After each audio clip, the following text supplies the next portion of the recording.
What is up, everyone? Please take a second to hit that like button. The more likes that we get in a short period of time, the more people the algorithm will bring into the chat to come hang out with us and see what's going on. So please take a second to hit that like button and let me know how you're doing in the chat.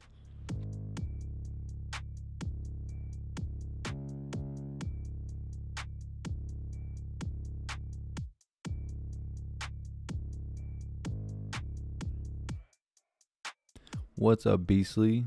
What's up, Amy? What's up, Heaven Mag?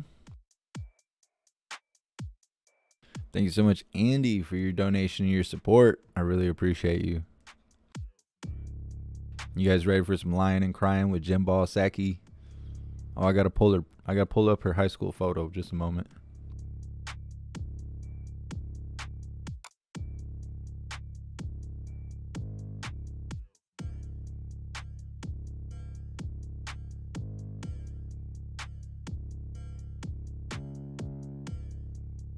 There we go. Thank you so much, Lori. I really appreciate the donation. Thank you for being here.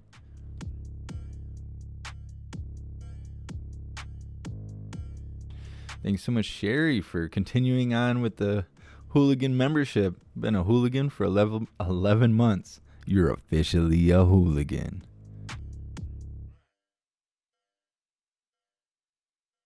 Oh, come on now. You guys love that photo. Jimball Psaki, she was killing it in high school. You know you'd have dated her. Looking like that. Looking like a lizard dipped in some hot Cheetos. What's up, Thunder Chicken? I'm doing pretty good.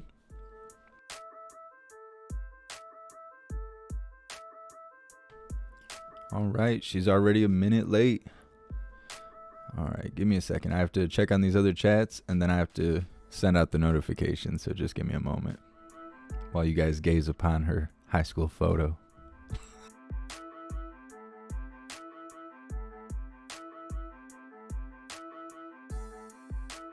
What is up, everyone on Twitch?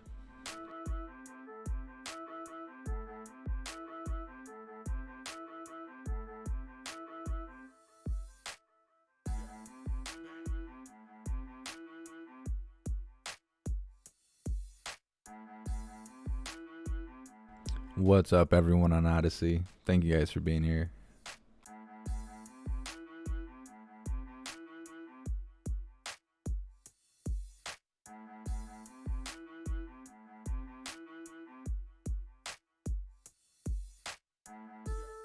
What's up, everyone on Rumble?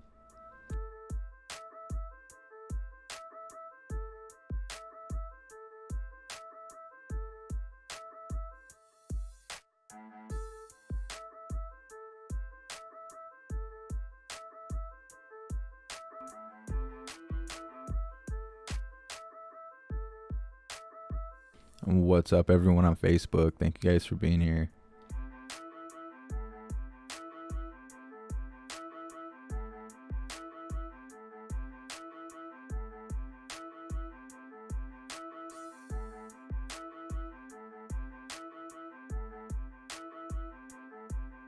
Odyssey's having issues.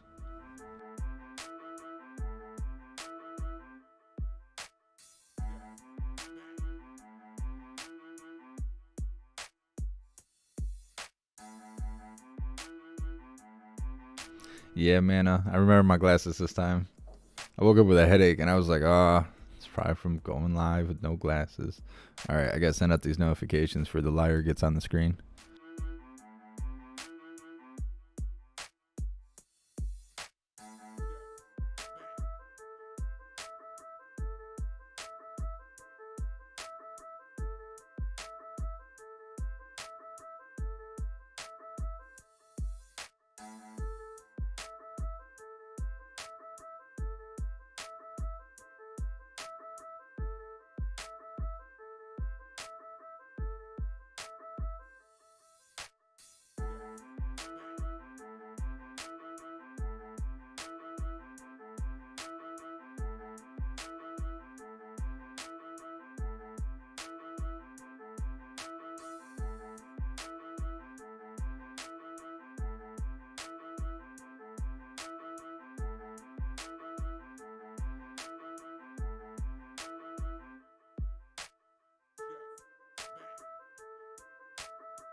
What's up, Newton? Yeah, I agree.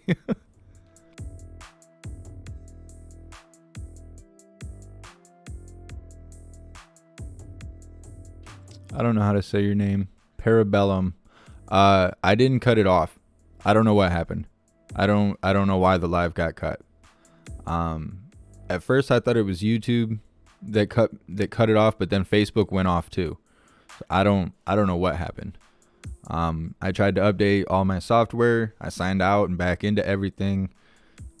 I don't know. I don't know why that happened. I got badass internet.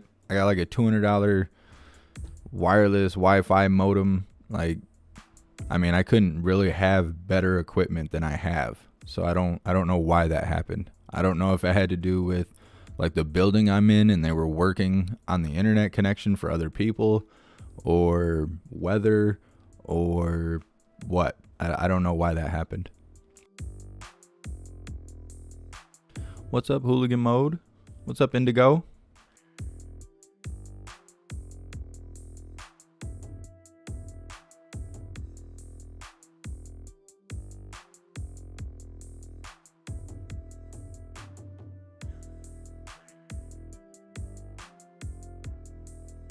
Yeah, Jeff Downhauser.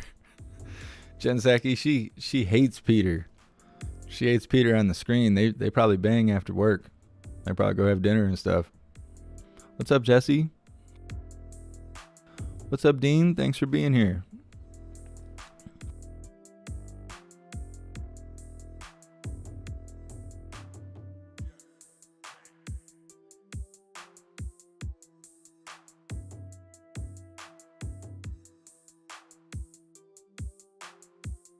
What's up, Stevie O? Hey, thanks for being here, Tom. What's up, Twisted Tea?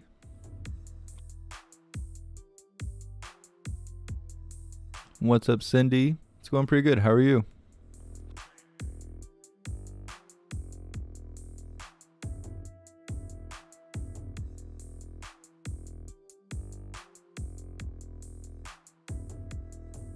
Did Odyssey get straightened out? Everyone on Odyssey?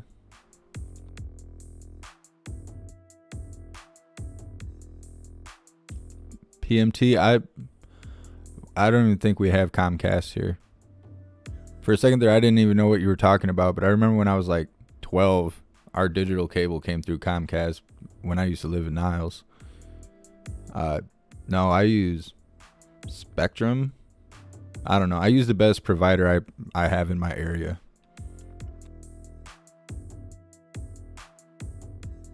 What's up, Jason? What's up, Tina? Just waiting on some lying and crying from Jen Psaki, who's 8 minutes late.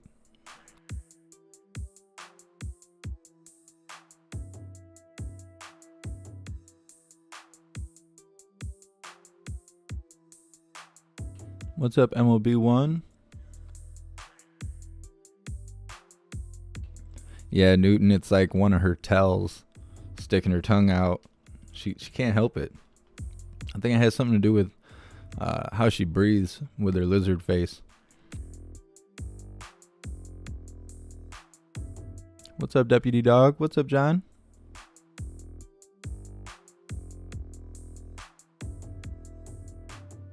What's up, Diana? Yeah, you guys see that BLM is protesting because they want the Haitians to be able to come here. I caught a little bit of a protest this morning that happened, I guess, in the middle of the night in Seattle, where they were talking about how this country sucks and it's our fault that everyone else's life sucks outside of the U.S. and that Haitians should just be allowed to be here. Well, it's really easy to say when you don't pay taxes.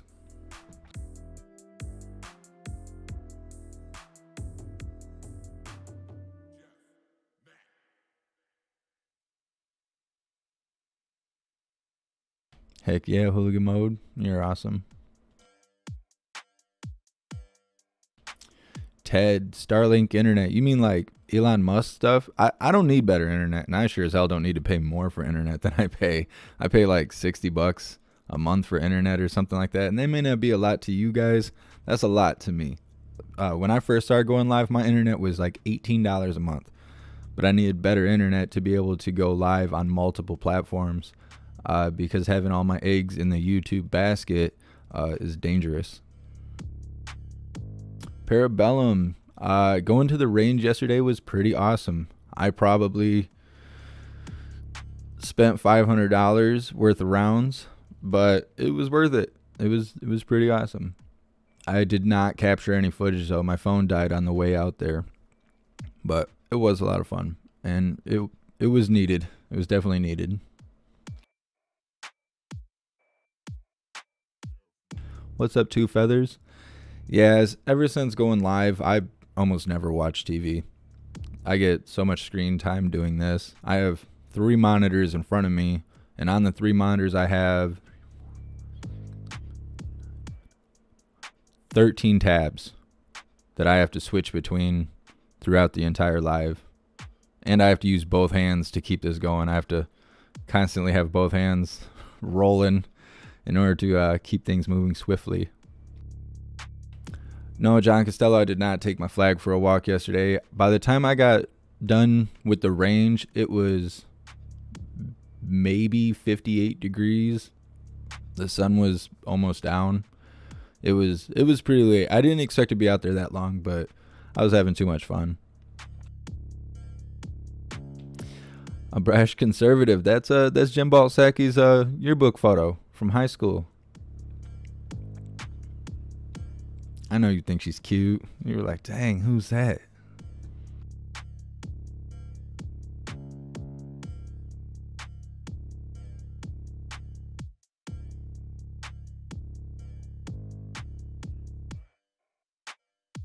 What's up, Chris Russell from Kalamazoo? You're not that far from me. Thank you for being here.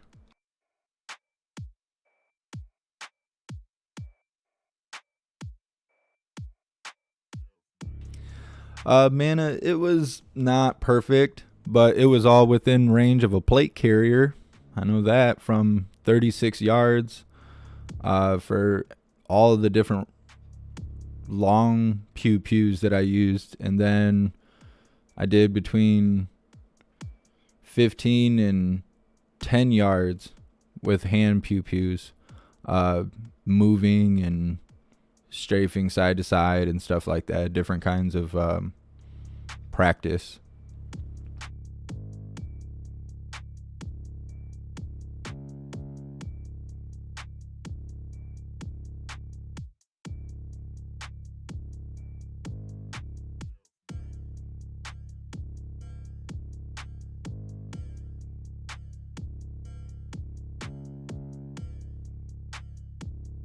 Yeah. 13 minutes late.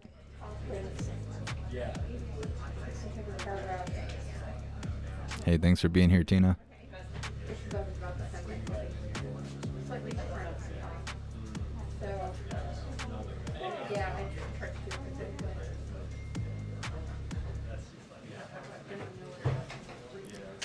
John Costello, I don't know that it would be easier for Haitians to come here from Florida. They probably heard about Florida. Anything goes in Florida.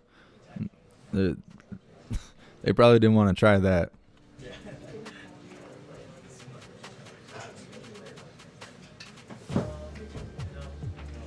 What's up, YT Security?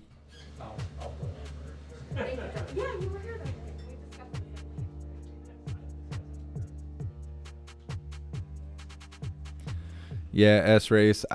Where I used to live before I moved here, I used to live on 10 acres of property, and I used to go outside and set my coffee down on the step and shoot right off my porch in my underwear. They couldn't hear you scream where I was living at, but I had to move.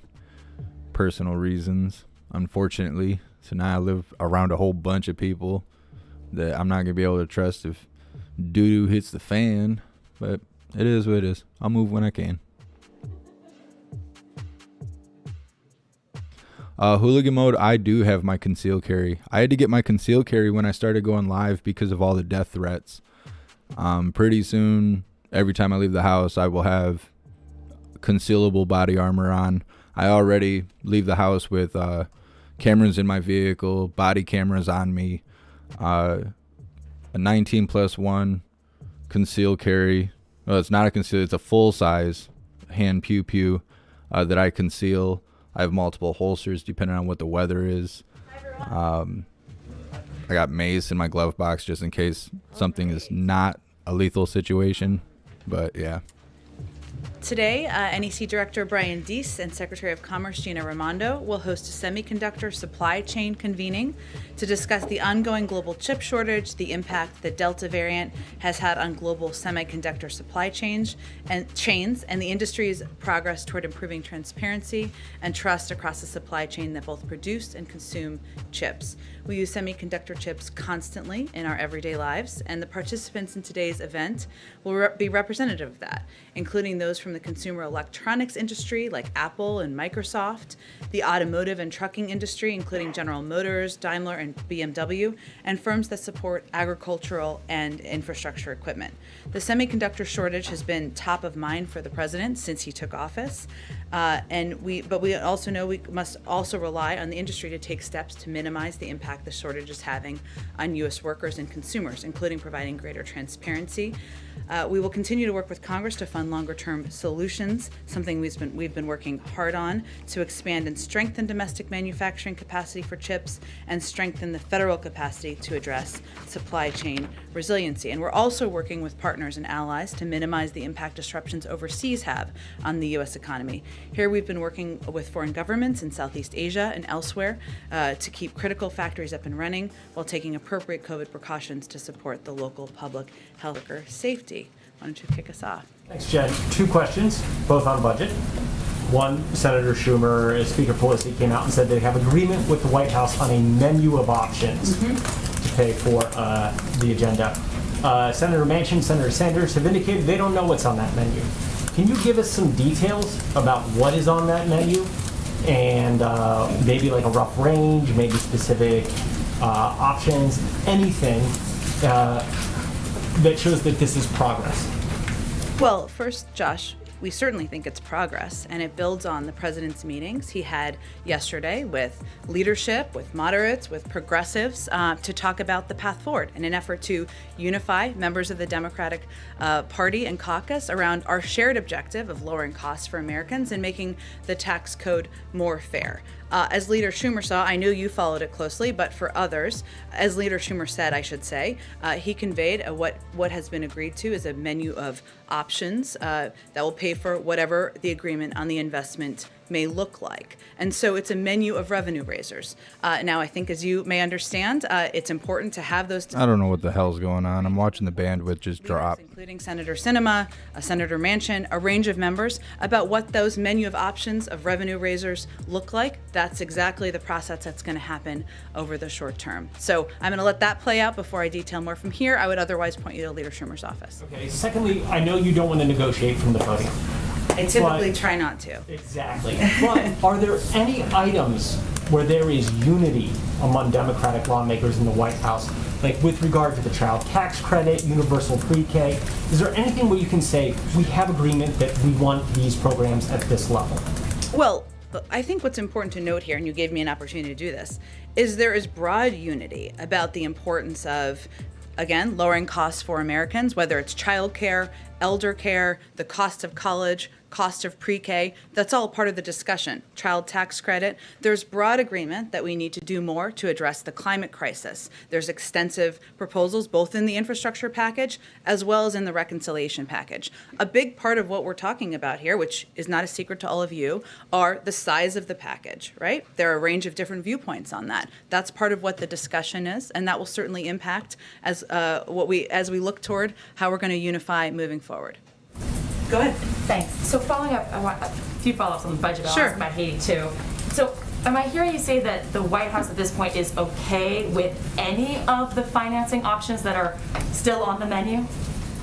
Well, our bar has always been from the beginning nothing that would raise taxes on anyone making less than $400,000 a year, and certainly we wouldn't support anything that would. But this again is a menu and a range of options It's an important step forward, a sign of progress, but there's no question there's a lot of work ahead that will proceed over the rest of the day and the days ahead. But the president has greenlit all the choices on the menu we're talking about. Again, yes, but it's a range of options, and the next step is to have a discussion with a range of members about the path forward. And then on Haiti, we saw the U.S. Special Envoy, Daniel Foote, resigning. He had strong words. He said he would not be associated with the United States' inhumane, counterproductive decision to deport thousands of Haitian refugees. Why would DHS go ahead with a plan against the Special Envoy's advice? Well, let's take a step back here for a moment. I would also first note that the State Department put out a statement on his resignation. He was obviously an employee of the State Department and, of course, of the administration. First, I would note there have been multiple senior-level policy conversations on Haiti where all proposals, including those led by Special Envoy Foote, were fully considered in a rigorous policy process. There are disagreements in these policy processes. That the president welcomes that, the Secretary of State welcomes that. That's certainly a part of having discussions and having robust discussions about the best path forward for difficult circumstances. Some of those proposals were harmful to our commitment to the promotion of democracy in Haiti. I'm not going to detail that further. I will let the State Department do that should they choose to. But I would note that Special Envoy Foote had ample opportunity to raise concerns about migration during his tenure. He never once did so. Now, that wasn't his purview. His purview was, of course, being the special envoy on the ground. His positions were, and his views were put forward. They were valued. They were heard. Different policy decisions were made in some circumstances. But it's not just him. We've heard from Democrats on Capitol Hill, too, who say they're really against these mass deportations. The White House still stands behind the mass deportations. You still view them as humane? First of all, they're not deportations. People are not coming into the country through legal methods.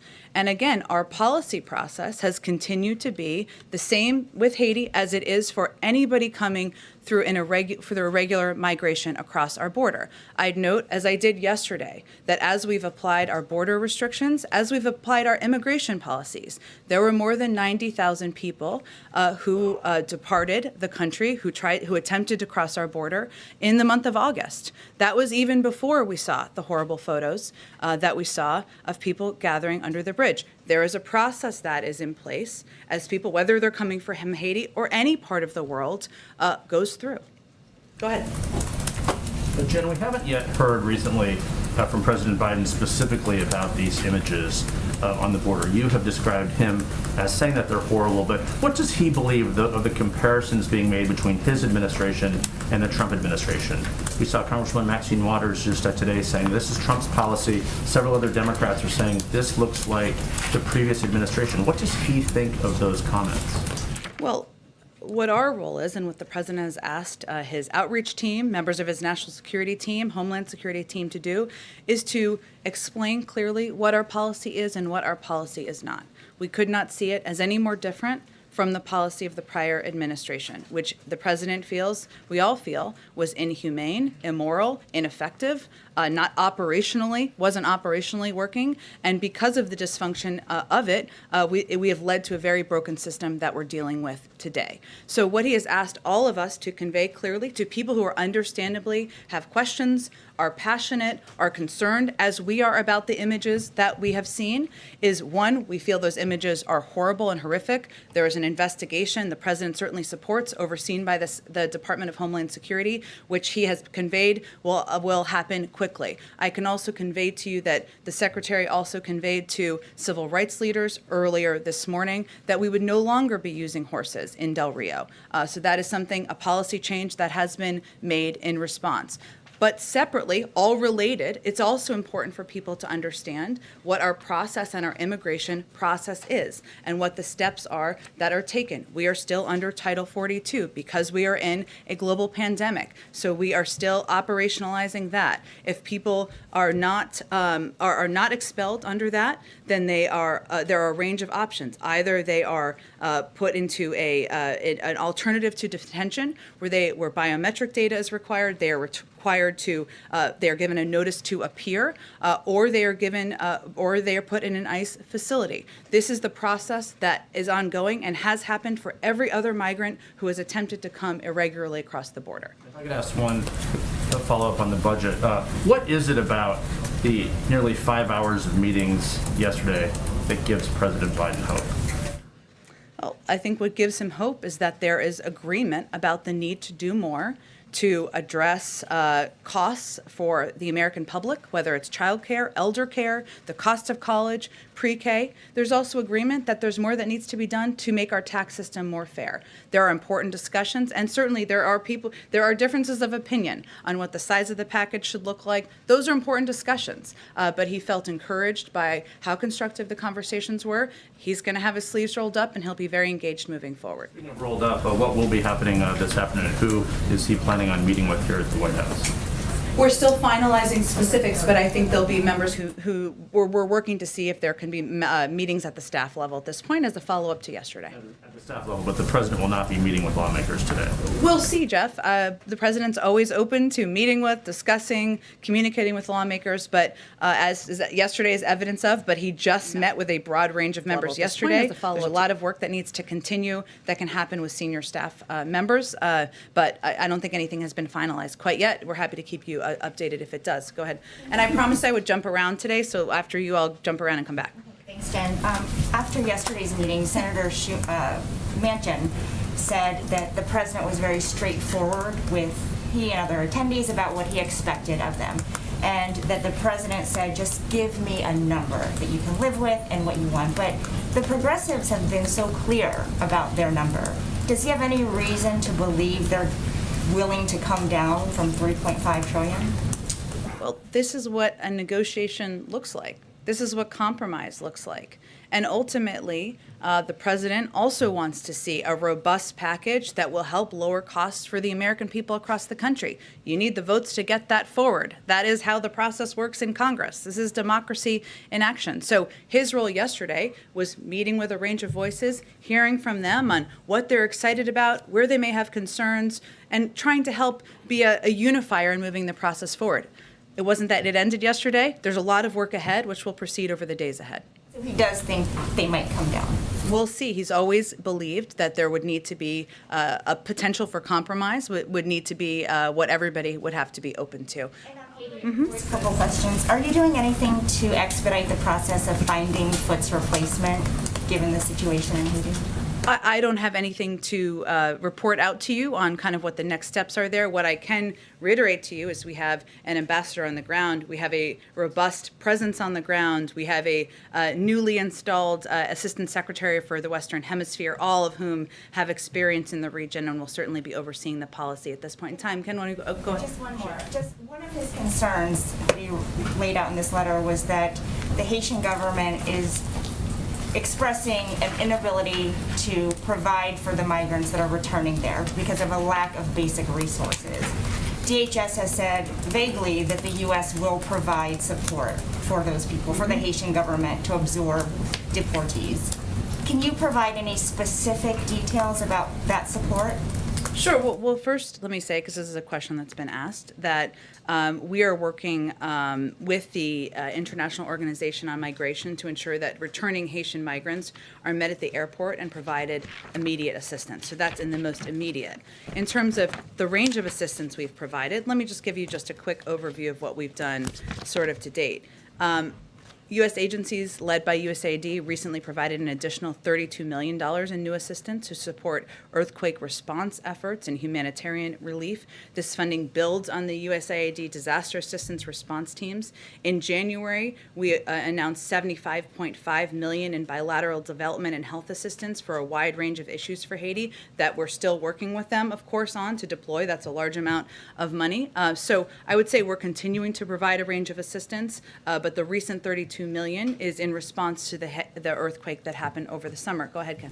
Just on the infrastructure package, just having had these lengthy meetings yesterday, does the president think the House should vote on the infrastructure bill in the beginning of next week, or does he think that there might be a benefit to waiting and delaying that?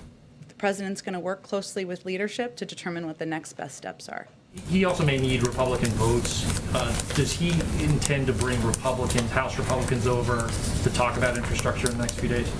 We're really deciding day by day on what can be most helpful and constructive to moving his agenda forward, which includes each of these pieces of legislation. So right now, I don't have anything on the books, but we're again deciding day by day.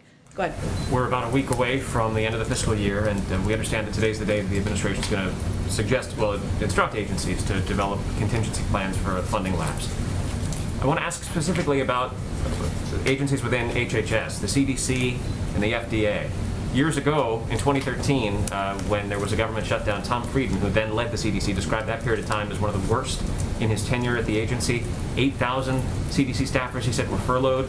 Do you expect a similar dynamic to play out if there's a shutdown this year in this pandemic, or will there be different instructions to those critical agencies now? Well, we are taking every step we can to mitigate the impacts of a potential shutdown on our pandemic response, economic recovery, or other priorities. The fact is, shutdowns are incredibly costly, disruptive, and damaging.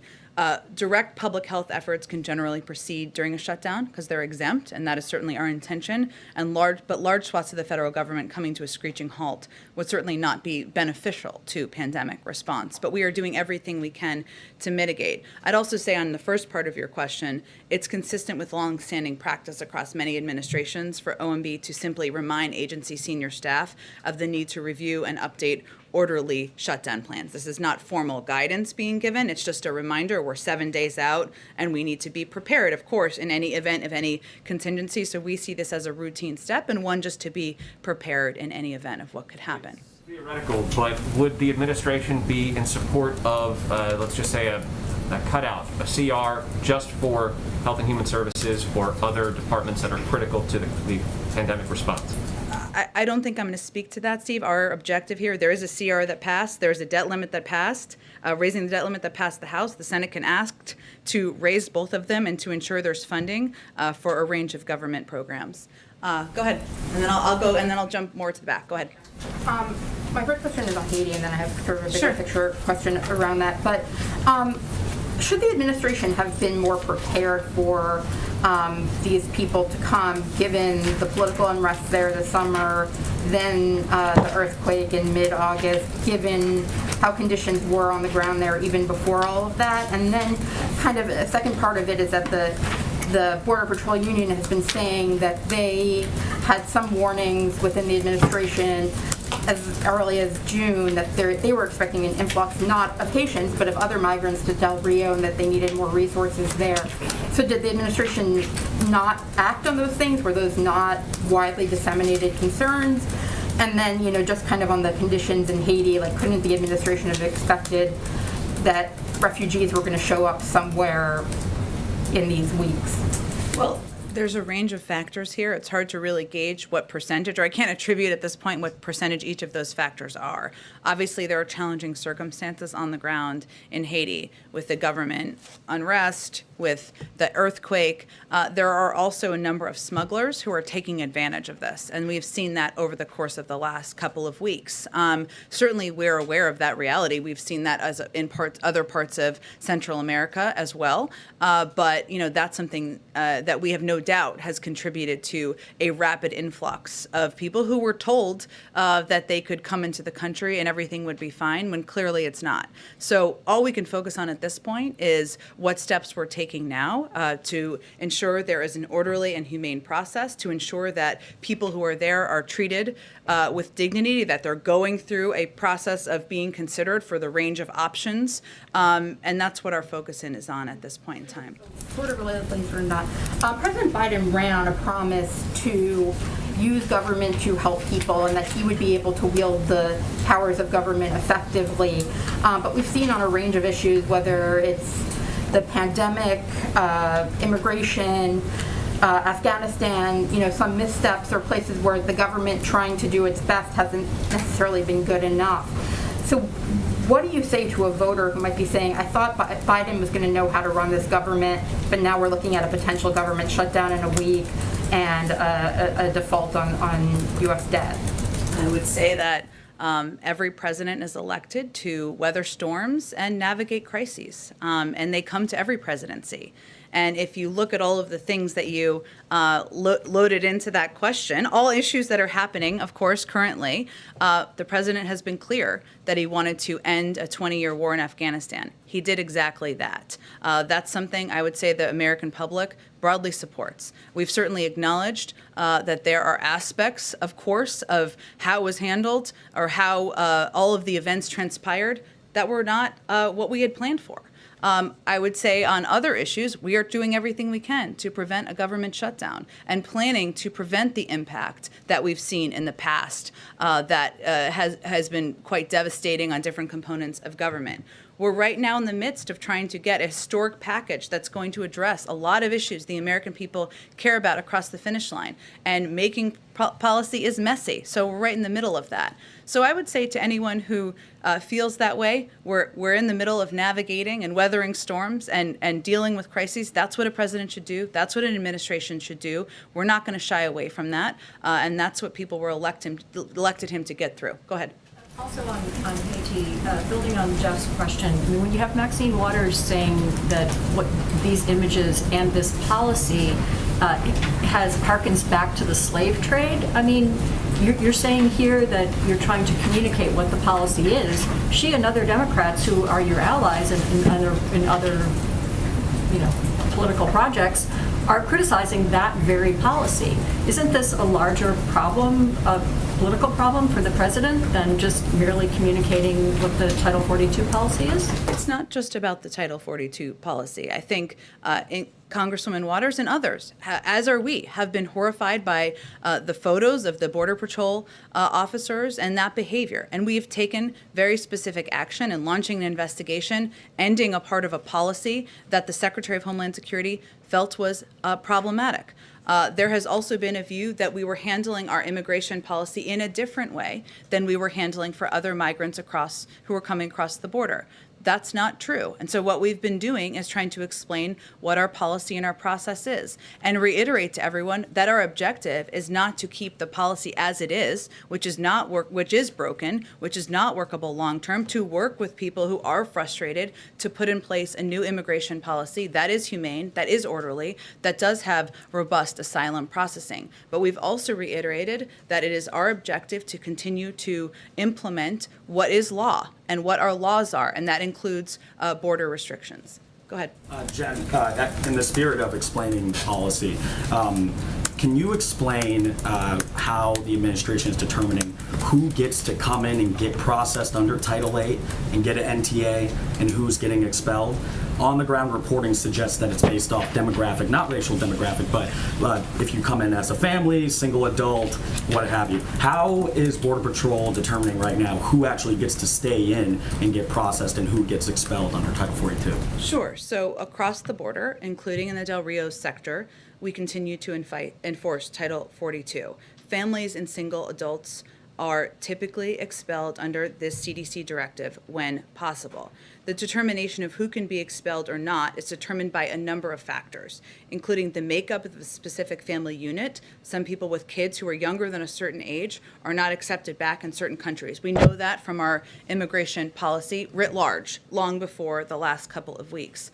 And agreements with the country origin and as well as agreements with the country of origin or last residence. As you know, and as all of you have reported, this is not just a case of everyone coming directly from Haiti. People are coming from different countries, some where they have lived for periods of time. Family units are different, and so each is made on a case-by-case basis. Another determining factor is detention capacity, both within ICE and CPB. And so as we have stated, those who cannot be expelled are placed into removal proceedings and issued a notice to appear, or when capacity issues and processing backlogs arise, they may be processed via an alternate means, which requires them to report to an ICE office to commence the next steps in their immigration proceedings. That's how the process works. DHS thus far has not given data on, specifically in Del Rio, of those who have been processed under Title VIII and those who have been processed under Title 42.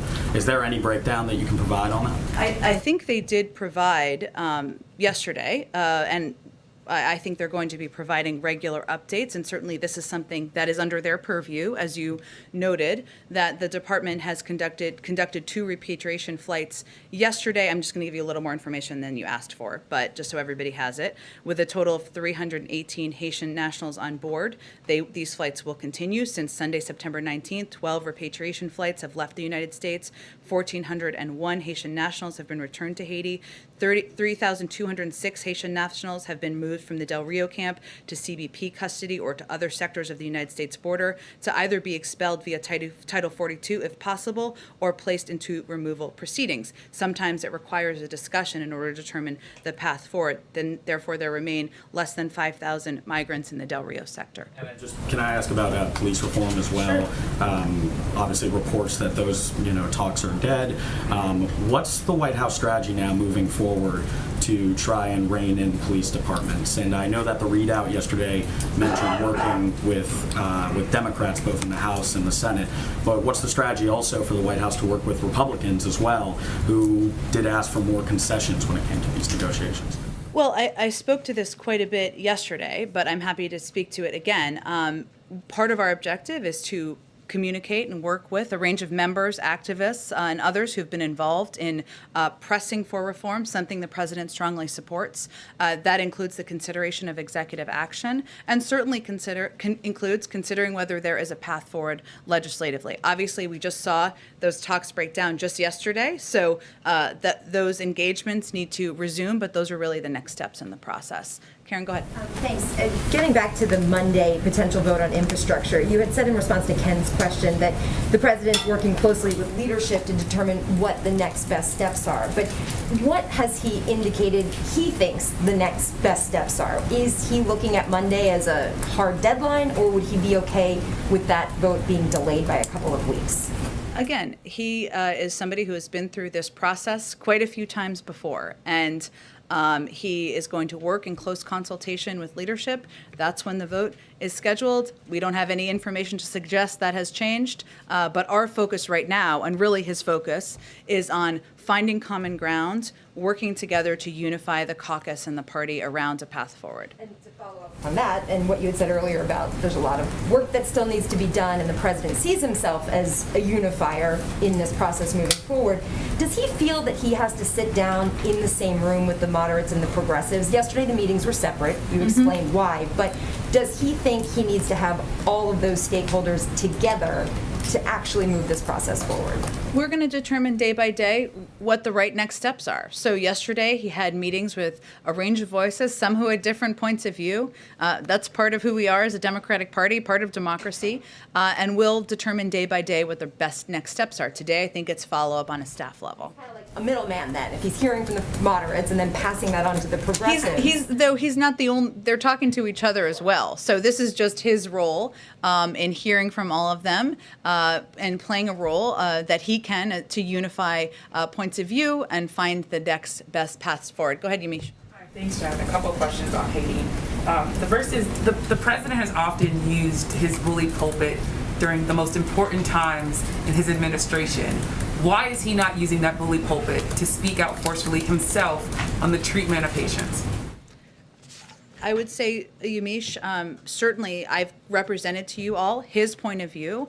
His point of view is also reflected in the actions that have been taken through the administration, including the investigation, including the change in policy. The Secretary of Homeland Security oversees these efforts and has been quite outspoken and quite visible on what steps we should take moving forward. And he certainly may still speak to it. Obviously, there's a lot of events happening here, including the UN General Assembly, COVID, and others, and I wouldn't rule that out. And just to say, respectfully, I just have a couple more questions. Everyone else got questions in. Respectfully, I understand that you are the spokesperson for the president. These are images that are traumatizing Haitian Americans that he promised to treat respectfully and with humanity. Why isn't the president telling people himself these images that people say look like slavery are wrong? Me as president, I as president, condemn them. How is he not doing that? Why is he not doing that? What are people supposed to take away from the fact that he's not at the bully pulpit himself talking about these images? Yamiche, I think people should take away that his actions make clear how horrible and horrific he thinks these images are, including an investigation, including a change of policy, including conveying clearly that this is not acceptable and he's not going to stand for this in the Biden-Harris administration. Our actions make that absolutely crystal clear, as have our engagements with a range of voices, a range of concerned advocates, members of Congress, and others who we want to communicate with, not just about our horror, but also about what our immigration policy is moving forward. Also said in his letter, he called the U.S. policy inhumane, deeply flawed. Does the president believe anything in this letter that Daniel Foote is saying rings true, has some sort of point that he believes is true? Which aspect? He called the policy toward Haiti inhumane. He said that he wasn't specific in his letter. What I noted earlier before, What I let me finish, Yamiche. What I noted earlier before is that we have taken very specific actions as it relates to the horrific photos that we're not going to stand for in this administration. I don't know if he was referring to that or something else. That's why I raised the point. His purview, let me finish, Yamiche. His purview was not about migration. He didn't raise his concerns about migration privately. We respect his point of view, respect his ability to bring forward concerns, to raise ideas, to raise proposals. That's certainly something the president welcomes from everybody on his team, and something that he had the opportunity to do in a range of meetings. We also have to make decisions here based on what we feel are going to help promote democracy in Haiti, including Haitian-led reforms, Haitian-led steps on the ground to make changes in the country. a number of people who say that he did raise concerns over the deportation of Haitians and the treatment of Haitians. Are you saying then that Daniel Foote is not telling the truth in this letter? I would point you to the State Department, who have conveyed clearly in their statement what I just said. One last question, I promise. Yep. The last question is, Daniel Foote, the former special envoy to Haiti, he's raising this idea that the U.S. should be listening to Haitian civil society, not backing the current prime minister who was not elected by the people.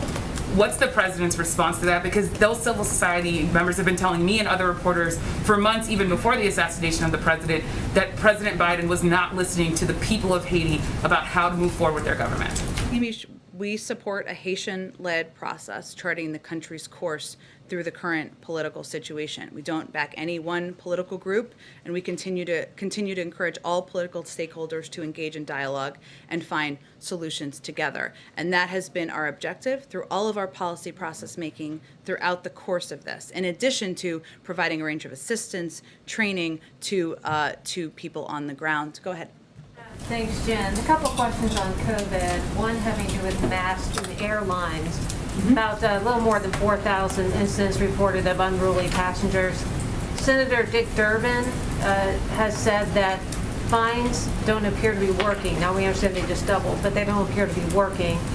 He's calling for criminal charges. Would the administration support that?